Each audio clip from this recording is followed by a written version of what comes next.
Hey guys, Katrina here, this is April Wheelie. Welcome back to my channel. Well, today I'm going to review the BBC Two programme Targeted that aired last week. But first I have a bit of news for you. If you remember in my last video I said that the Royal College of General Practitioners was going to take down the EDS GP toolkit. After us lobbying them, they have decided to keep it on for another 6 months, at least until they find another place to have it, which I think is brilliant news. It's a step in the right direction. Well done. I will put a link in the description to the petition, which is still going on. It's well over 2,000 signatures at the minute, so if you haven't already, please go ahead and sign it. This programme particularly touched a nerve with me because it is about disability hate crime, and there are a few people taking part in this programme who have been victims of disability hate crime. I have been a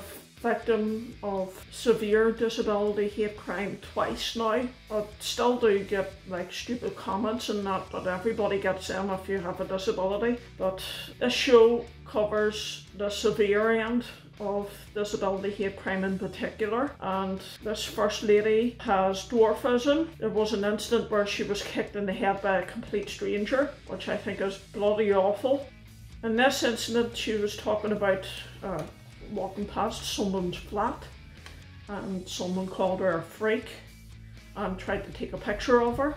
And he shouted from the window, "You effing freak, you freak." And he shouted then to someone else in the flat where he was, "Pass me my phone, there's a freak outside. I want to take a photo and send it to so-and-so and tell him I found his bird.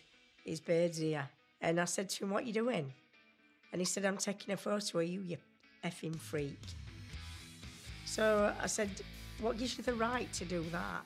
He said, "I can do whatever I want." "Well, I'm going to ring the police." So he said, "Well," I said, "You're not allowed to do that." So he said, "Well, ring him." So I said, "Right, well, I am."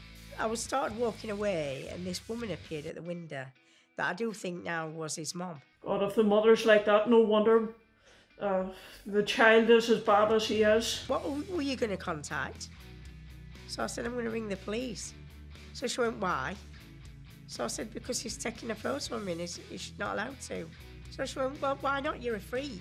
This is an example of someone who has a hidden disability, who has suffered hate crime because of their hidden disability. This person is on the autistic spectrum. To be honest, I don't tell people I'm autistic. I can understand why he doesn't tell people that he's autistic.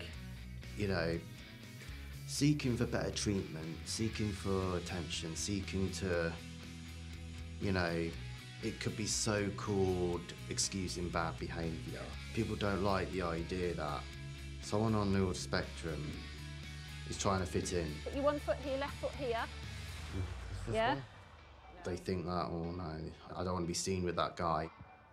I'm going to be like an embarrassment, or, you know, it's socially awkward or something. So tell me what happened in the nightclub in Exeter. I accidentally bumped into a girl in the nightclub. You know, to her it might have been a horrible barge, but didn't feel like it to me. This guy was just trying to have a nice night out, and he made an innocent mistake and someone went overboard on him.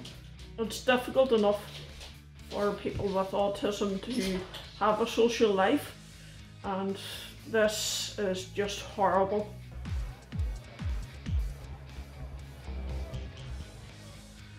Yeah. The police were called, I was locked in the van and I was handcuffed, and...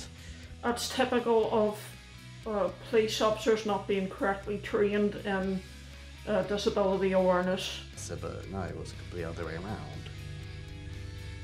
And they got the look of the CCTV and it proved that I was innocent. It's as well that nightclub had good CCTV. I made a complaint with the Devon Cornwall Police.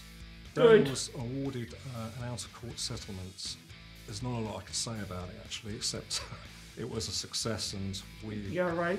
were generally happy with the outcome there. What do you mean there's not a lot you can say about it? Well, the police don't want us to talk about the settlement details. Now, this lady in particular, I really feel for her, not just because she's from Northern Ireland as well, but as the clip goes on you will see why. Here in Northern Ireland they have a particularly bad attitude towards the disabled. I'm not sure if this happens elsewhere, but that's my experience of Northern Ireland anyway. Most people are nice to you, but you do get the odd really, really horrible people, like this lady's neighbours. And I was just about to finish my training. I was as an operating department practitioner.